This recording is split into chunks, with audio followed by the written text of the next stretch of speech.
नमस्कार।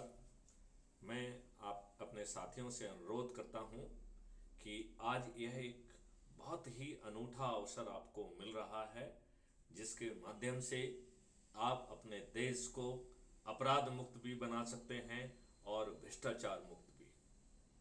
आपके साथ जो षड्यंत्र हुआ है, जिसमें ट्रांसफर ऑफ पावर के तहत इन दुष्टों ने आपके ऊपर अंग्रेजों के द्वारा गुलामों के लिए बनाए हुए नियम कानून और व्यवस्था थोप दी है। जो राजसत्ता भी स्थापित की गई है, वह इन लोगों ने दुष्टतापूर्वक बनाई है।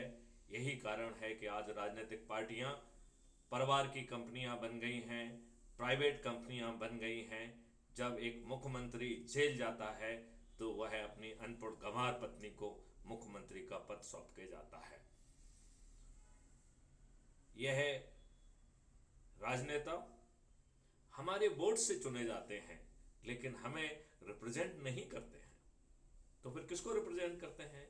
ये पॉलिटिकल पार्टी को रिप्रेजेंट करते हैं। पार्लियामेंट के अंदर ये पार्टी व्हिप से बंधे हुए हैं और पार्लियामेंट के बाहर ये पार्टी डिसिप्लिन से बंधे हुए हैं। इनके हिस्से में जो चंद टुकड़े आ गए हैं, ये डरे हुए हैं कि कहीं वह चंद टुकड़े इनसे ना उठा लिए जाएं। यह राजनीतिक पार्टियां दुष्टतापूर्वक, लज्जापूर्वक अपराधियों को टिकट देती हैं। दूसरी पार्टियों के जो लोग, जिन्हें लगता है कि अब उनकी उस पार्टी में राज सत्ता मिलने की संभावना नहीं है, उन्हें अपनी पार्टी में मिलाते हैं, उन्हें मंच पर बिठाते हैं, उन्हें साल उड़ाते हैं, उन्हें मालाएं पहना लेते हैं, उन्हें नारियल देते हैं, उन्हें टिकट देते हैं, उन्हें मंत्री बनाते हैं। इन्हें लज्जा नहीं आती है। दल बदलुओं को यह इतना महत्व देते हैं और अपने ही कार्यकर्ताओं को, जो जो वर्षों से इनसे जुड़े हुए हैं, उन्हें नजरअंदाज करते हैं। यह जाति और धर्म के आधार पर जीतने की संभावना रखने वाले अयोग्य लोगों को टिकट देते हैं।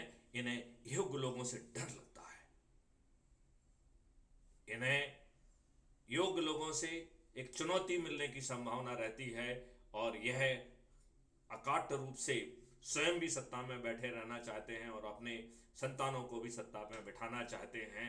लिहाजा यह अपने से योग्य व्यक्तियों को कदापि जो है टिकट नहीं देंगे। यह अपने बड़े नेताओं और आकाओं को के बच्चों को, जिनके दूध के दांत भी नहीं टूटे हैं, उन्हें न केवल टिकट देते हैं, उनके जीतने पर उन्हें मंत्री बनाते हैं और कैबिनेट मिनिस्टर भी बनाते हैं। यह लोग दुष्टतापूर्वक अच्छे लोगों की बजाय जो इनको ज्यादा पैसा देता है उसको टिकट देते हैं। यह दुष्टतापूर्वक छद्म नीतियां अपनाकर जीतते हैं।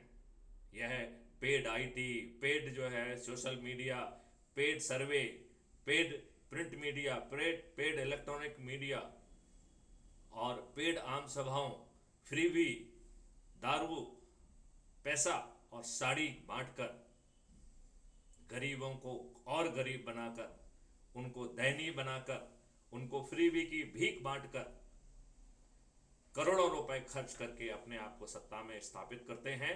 और जिस दिन जो है यह जीतते हैं, उसके दूसरे दिन ही अखंड भ्रष्टाचार में डूब जाते हैं। भ्रष्टाचार की गंगा इन दुष्ट राजनेताओं से बह रही है।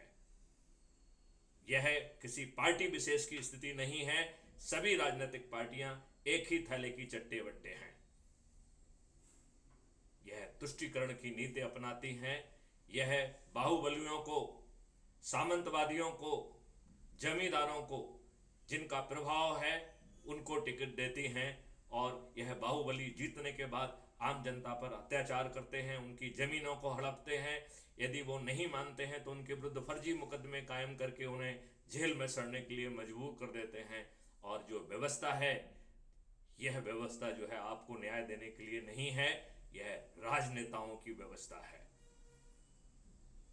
2006 में माननीय सुप्रीम कोर्ट के द्वारा एक माइलस्टोन जजमेंट दिया गया था, जो आर्टिकल 142 के तहत सुप्रीम कोर्ट ने अपने मूल अधिकार का यूज करके, जो कि 142 यह शक्ति देता है सुप्रीम कोर्ट को कि वह न्याय को स्थापित करने के लिए सिस्टम एंड प्रोसेसेस डिजाइन कर सकते हैं उसी जो है ओरिजिनल जुरिडिक्शन को इन्वोक करते हुए, ओरिजिनल पावर को इन्वोक करते हुए 2006 में ऑनरेबल सुप्रीम कोर्ट ने एक माइलस्टोन जजमेंट दिया जो कि 7 बिंदु था, और यह अपेक्षा की गई थी कि इन 7 बिंदुओं के जजमेंट के आधार पर हमारी पुलिस पॉलिटिकल इंटरफेरेंस से दूर हो जाएगी।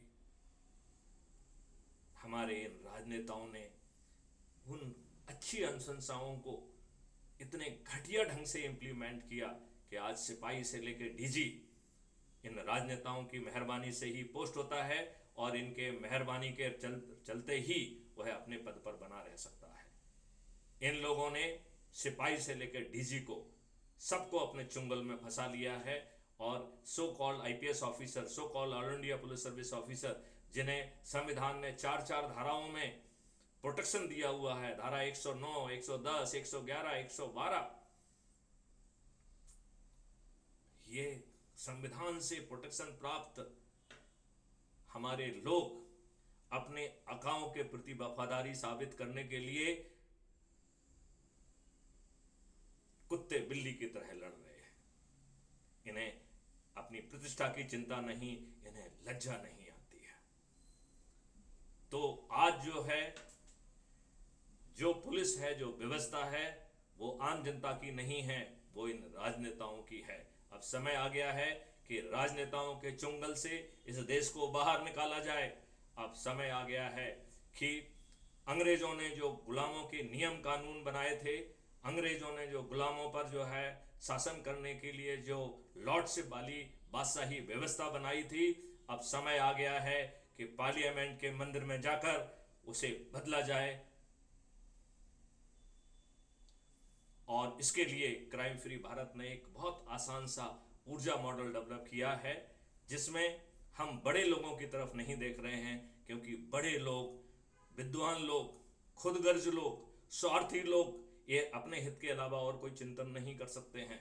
यह सिर्फ अपने लाभ की बात सोच सकते हैं। ऐसे लोगों को दरकिनार रखते हुए, पत्थर मानते हुए आप जो है दीन दरिद्र नारायणों के पास जाइए, मजदूरों के पास जाइए, किसानों के पास जाइए, हाथ ठेले वालों के पास जाइए, छोटे व्यापारियों के पास जाइए, और बाद में बड़ों के पास भी जाइए। यदि वो पत्थर नहीं है तो हमें विद्यार्थियों के पास, युवाओं के पास जाना चाहिए, जो कि जिनका पूरा भविष्य सामने है। वो एक अच्छे, सशक्त, समर्थ, निरोगी और दीर्घायु, अपराध मुक्त, भ्रष्टाचार मुक्त, कर मुक्त भारत को चाहेंगे।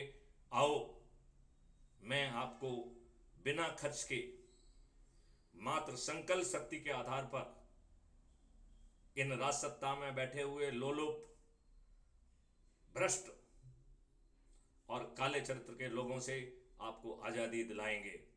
आइए, crime free Bharat mission app के माध्यम से जुड़िए और अधिक से अधिक लोगों को जोड़कर अपने आप को चंद्रगुप्त साबित करिए।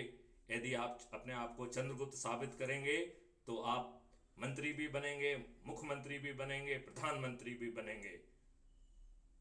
आओ, हम अपने स्वयं के सामर्थ्य से अपने आप को चंद्रगुप्त साबित करते हुए इस देश की व्यवस्थाओं को बदलें।